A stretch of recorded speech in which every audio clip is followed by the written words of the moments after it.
OK! On a du temps pour étaler partout! On va avoir quelqu'un vous présenter qui va nous dire quelques mots aussi. Elle se reconnaît, elle peut venir me rejoindre en avant.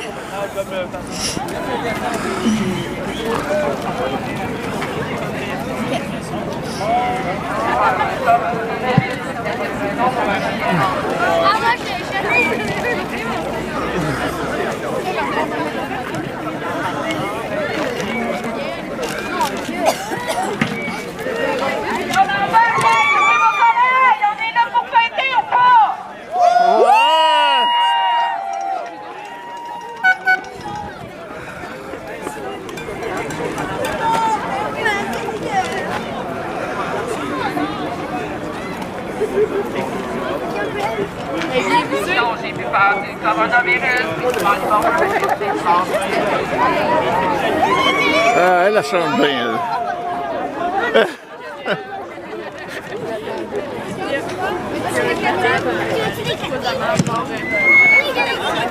Parfait! Donc on a avec nous aujourd'hui une personne qui est de plus en plus active et connue sur les médias sociaux. C'est une femme de conviction et de caractère. C'est une militante pour qui la justice coule dans ses veines. Elle est maman de 3 garçons de 29 ans, 11 ans et bientôt 9 ans.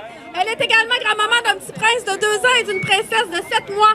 Sa raison de vivre est de rendre le monde meilleur pour eux. Je vous présente de Trois-Rivières, Saucimar Sonia!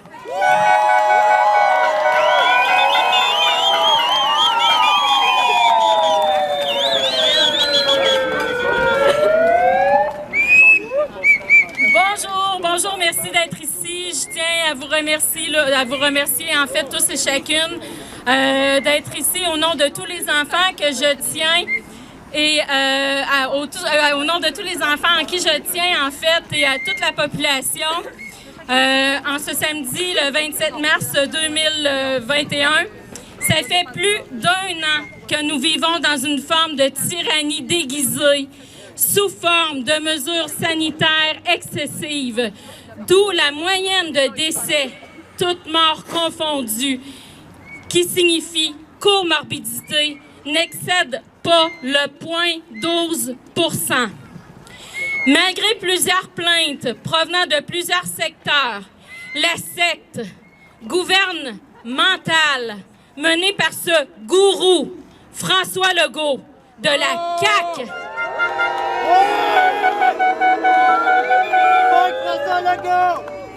nous continuons de nous enfoncer de plus belle dans le courant de cette dérive sanitaire où ce maître de la CAQ est un as lorsqu'il est temps d'exercer l'oppression et de manipuler la masse en engraissant les médias dans un narratif fallacieux qui va à sens unique.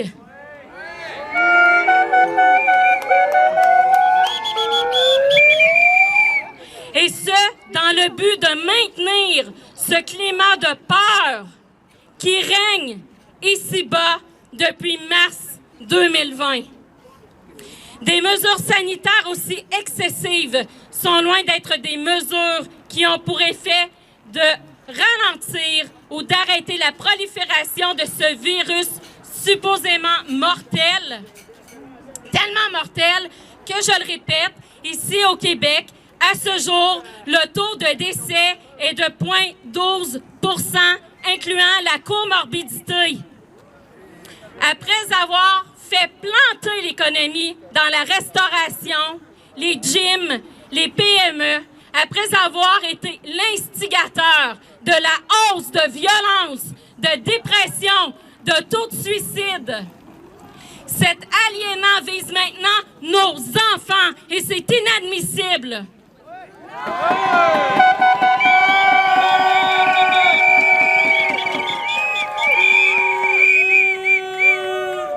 Il dessine sans scrupule son plan asservissant et c'est à nous de l'arrêter.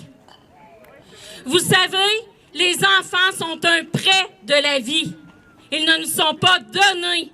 Ils sont d'une richesse incommensurable, mais aussi d'une fragilité à ne pas sous-estimer. Alors, quand j'entends dire des enfants, ça s'adapte, bullshit!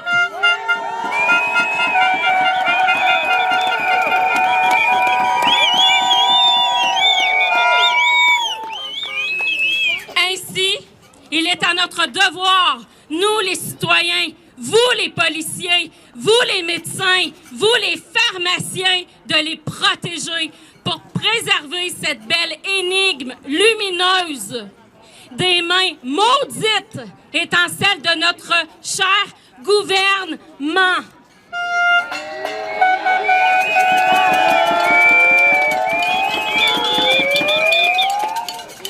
Qui derrière un système opaque, et je dis bien opaque, dark, pour ne pas dire black, et mondial, tente de vouloir les endoctriner. Il est de notre responsabilité de ne pas céder à la raison, à la soumission, car l'endoctrinement a la capacité de dissoudre tout esprit critique chez celui qui subit.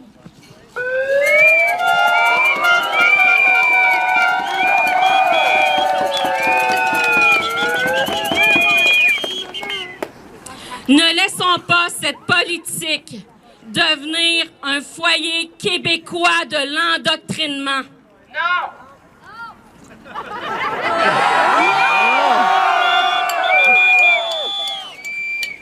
En terminant, restons forts, tenons bon, soyons unis, car c'est de cette façon que nous les vaincrons. Exact. Car la lumière l'emportera toujours sur l'obscurité. Et c'est sous la lumière que la vie se poursuit.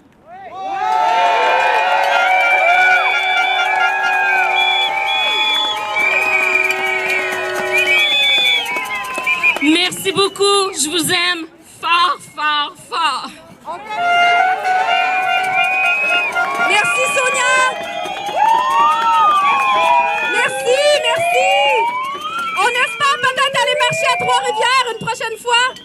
Alors, je voudrais vous rappeler pourquoi on marche aujourd'hui. On marche parce que dans la dernière année, le mode de vie et les libertés des gens du Québec ont été détruites par les confinements, les fermetures de frontières, les mesures coercitives sociales, physiques, psychologiques. Notre intégrité a été violée par l'imposition du port du masque, qui est un symbole de soumission. Et il y a aussi des plans pour une vaccination expérimentale mondiale de masse contre le coronavirus. Ceci constitue des atteintes inacceptables à nos droits et libertés. On prend position pour 5 libertés fondamentales. La liberté d'expression!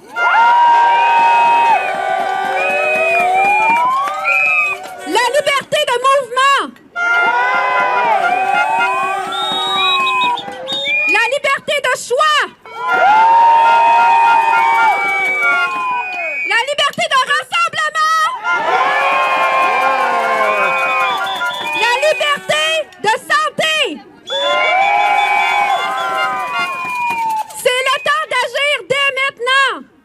Au-delà de ces revendications communes et solidaires, on a chacun aujourd'hui nos raisons personnelles et individuelles de nous lever et de marcher. Moi, je l'ai fait pour mon fils Jayden de 6 ans. Il n'est pas là aujourd'hui, il était là la semaine dernière, il était en avant, il était le petit ninja.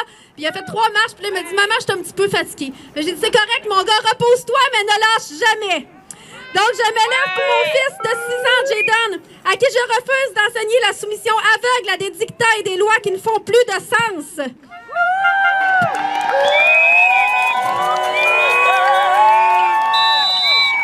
Je suis d'accord pour lui apprendre à protéger les plus faibles ou les plus vulnérables, mais je ne lui montrerai jamais à se laisser marcher sur les pieds.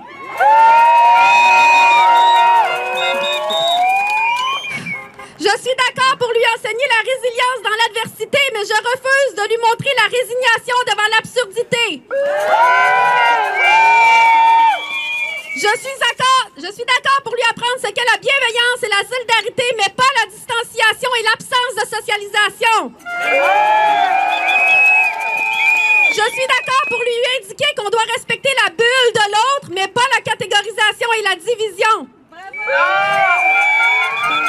Je veux bien lui apprendre la vigilance et l'autoprotection, mais pas l'aseptisation par des produits produits chimiques.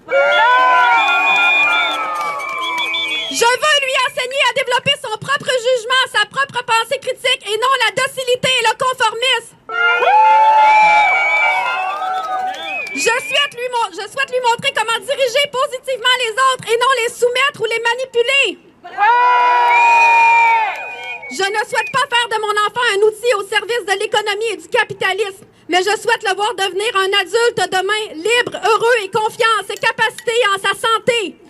Un libre penseur, un citoyen du monde, un créateur de nouveaux possibles, un être humain, pas un robot, pas un mouton, pas un sourire caché. Et je souhaite la même chose pour mes neveux, mes nièces, les enfants de mes amis, pour vos enfants, vos petits-enfants, pour les enfants de nos médecins, de nos politiciens, de nos policiers. Pour tous ces enfants ici aujourd'hui, moi, c'est pour les enfants que je marche aujourd'hui. Ça prend tout un village pour élever un enfant. Et aujourd'hui, le temps est venu de prendre la défense de nos enfants, car l'avenir, c'est eux. Merci, Victor. Tania veut vous faire un petit rappel.